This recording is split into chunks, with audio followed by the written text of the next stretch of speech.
절 우리 함께 읽도록 합니다. 이르되 나의 주인 아브라함의 하나님 여호와를 찬송하나이다. 나의 주인에게 주의 사랑과 성실을 그치지 아니하셨사오며 여호와께서 길에서 나를 인도하사 내 주인의 동생 집에 이르게 하셨나이다 하니라. 아멘. 오늘 본문은 아브라함은 아들 이삭을 위해 믿음의 가정에서 아내를 구하고자 종을 그의 고향으로 보내죠. 종은 하나님께 인도하심을 간구하며 기도합니다. 그리고 리브가가 그 기도의 뜻대로 나타나죠. 오늘 본문은 종이 리브가를 주의 깊게 관찰하며 하나님의 뜻을 확신해 가는 과정을 그려내고 있습니다. 오늘 본문이 무엇을 말하고자 하는지 함께 살펴보도록 하겠습니다. 내용 관찰 1번입니다. 리브가가 종으로부터 받은 선물은 무엇입니까? 리브가는 아브라함의 종으로부터 금 코걸이 하나와 금 팔찌 2개를 선물로 받았습니다. 이 선물은 종이 그녀의 행동을 통해 하나님의 뜻을 분별하고 확신한 이후에 주어진 것으로 그녀가 리브가가 하나님의 인도하심 가운데 만났다라는 분명한 상징적인 증표입니다. 내용 관찰 2번입니다. 종은 리브가에게 무엇을 묻습니까? 아브라함의 종은 리브가에게 그녀가 누구의 딸인지를 묻죠. 그리고 자기 일행이 유숙할 장소가 있는지도 함께 물어봅니다. 이는 그녀의 가문이 어떤 사람인지 확인하고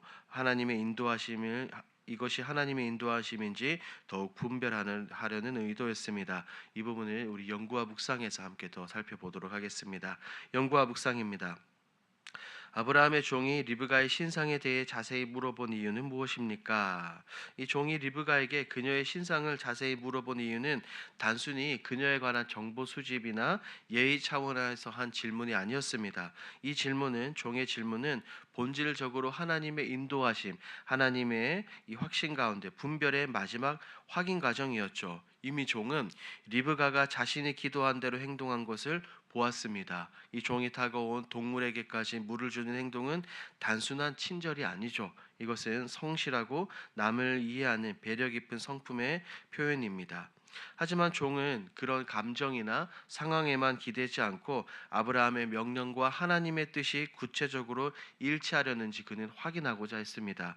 그가 떠나오기 전에 아브라함은 이렇게 말했죠. 너는 내 고향 내 족속에게로 가서 내 아들 이삭을 위하여 아내를 택하라. 즉 이것은 아무리 외적으로 훌륭해 보이고 내가 생각하기에 모든 것이 기도응답처럼 보여도 그 여인이 족속 중 한 사람이 아니라면 하나님의 뜻이 아니라고 이 종은 여겼던 것입니다.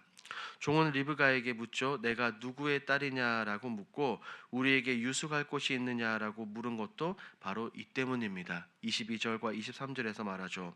외적인 상황과 내적인 확신 그리고 말씀에 입각한 이 원칙이 모두 일치해야만 이것이 하나님의 뜻이고 아브라함의 명령에 순종하는 것이라는 것을 알고 있었습니다.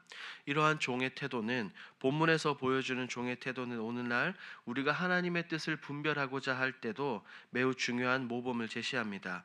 우리는 어떠한 선택과 어떠한 결정 앞에서 기도하고 때로는 그 상황이 열리는 것들을 경험하기도 합니다. 하지만 그것만으로는 부족합니다. 하나님의 뜻, 나를 향한 하나님의 마음과 뜻은 하나님의 말씀과 반드시 일치해야 하며 그것은 나의 기준과 감정이 아닌 하나님이 주신 명확한 말씀 위에서 모든 것이 이루어져야 한다는 것이죠. 또한 종의 태도에서 배울 수 있는 또 다른 점은 서두르지 않고 잠잠히 그리고 묵묵히 주목하며 충분한 정보를 듣고 판단하는 종의 겸손한 태도를 알 수 있습니다. 종은 오늘 제목처럼 앞서 나가지 않고 조심스럽게 질문하고 조심스럽게 경청합니다. 이것은 우리의 삶에도 하나님의 인도하심이 느껴질 때 곧바로 결정하거나 확신하기보다는 하나님의 말씀 앞에서 그 말씀을 붙들고 꿇어 엎드려 기도하며 하나님의 뜻을 다시금 확인하는 것이죠. 그리고 때로는 교회 공동체 안에서 그것을 검증하기도 하고 하나님께 반드시 묻는 자세가 필요합니다. 결국 종이 던진 질문은 그가 신중하게 하나님의 마음, 하나님의 뜻을 따르고자 했던 믿음의 고백이라는 것을 우리는 알 수 있어요. 하나님께서 응답하신 기도에 대해 겸손히 마지막 확인을 구하는 그의 태도입니다. 느낀 점을 봅니다. 하나님의 인도하심을 확신하기 위해 신중하게 묻고 확인하는 종의 모습을 보며 무엇을 느낍니까?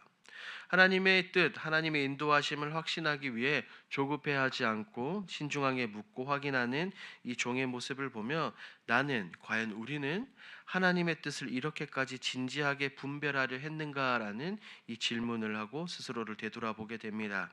우리는 때로는 그래요. 기도는 하기는 하지만 마음속으로는 이미 스스로 결정을 내려놓죠. 내 감정이나 상황의 유리함을 근거로 하나님의 뜻이다라고 생각하고 포장한 적이 얼마나 많았는지 모르겠습니다.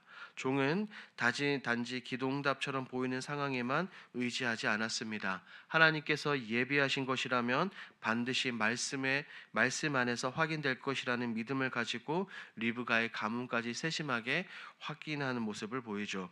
이 모습은 하나님을 신뢰하되 철저히 하나님의 방식을 의지하는 성숙한 믿음의 태도였습니다. 나는 어떠한가? 우리는 어떠합니까? 급한 결정 앞에서 이 정도면 하나님께서 원하시는 것이겠지, 이 정도면 하나님의 뜻이겠지라고 대충 넘기며 스스로를 합리화하며 설득하지 않았는지를 한번 생각해 봅니다. 더불어 이 종의 모습을 통해 하나님의 뜻을 따라 살기 위해서는 단지 상황이 열린 것만 바라보는 것이 아니라 그 상황이 하나님께서 직접 열어주신 것인지 말씀으로 기도로 이 모든 것을 분별하는 검토하는 영적인 민감성이 필요하다는 것을 오늘 말씀을 통해 깨닫게 됩니다. 적용입니다. 하나님보다 앞서지 않기 위해 묵묵히 기다리며 기도했던 적은 언제입니까? 우리는 대개 기도하면서 기도 제목을 가지고 빨리 결과를 보고 싶어 하고 길이 열리지 않으면 굉장히 마음을 불안해합니다. 그래서 때로는 하나님보다 먼저 앞서려고 했던 적들이 많아요. 하지만 하나님의 뜻은 기다림 가운데 분별되죠. 기도 가운데 명확해진다는 것을 이미 우리도 알고 있고 본문을 통해서 배우게 됩니다. 성경 속에서도 이와 같은 기다림의 믿음을 보여주는 인물이 있습니다. 바로 이스라엘의 두 번째 왕이자 하나님의 마음에 합한 사람이라고 일컫는 다윗이죠. 다윗은 사울에게 끊임없이 수없이 죽을 위기를 겪었지만 하나님이 정하신 그때가 되기까지 스스로 왕이 되려고 하지 않았습니다. 다윗이 하나님의 때와 방법을 알고 앞서지 않고 그는 기도했어요. 눈앞에 유리한 기회를 하나님의 뜻으로 오해하지 않고 말씀의 원칙에 안에서 멈춰선 모습은 오늘 본문의 아브라함의 종과 매우 닮아 있습니다. 마지막 결단입니다. 내 경험과 지식을 의지하지 않고 하나님의 뜻을 아는 데 집중하기 위해 오늘 무엇을 실천하겠습니까?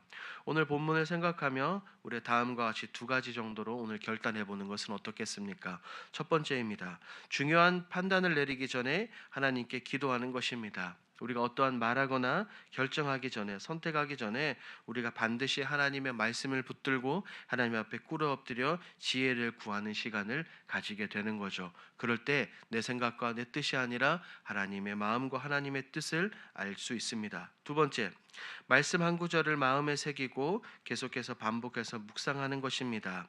왜냐하면 우리는 하나님의 말씀을 통해 하나님의 마음과 뜻을 알아갈 수 있기 때문입니다. 그러니 어찌하여 말씀을 마음에 새기지도 않고 하나님의 뜻을 알 수 있겠습니까? 하나님의 말씀을 마음판에 깊이 새기고 계속해서 묵상하는 것입니다. 오늘 하루를 살아가는 가운데 이 두 가지를 기억하시고 실천하시는 저와 여러분들이 되길 주님의 이름으로 축복합니다. 아멘. 오늘 들은 말씀을 기억하면서 함께 기도하겠습니다. 첫 번째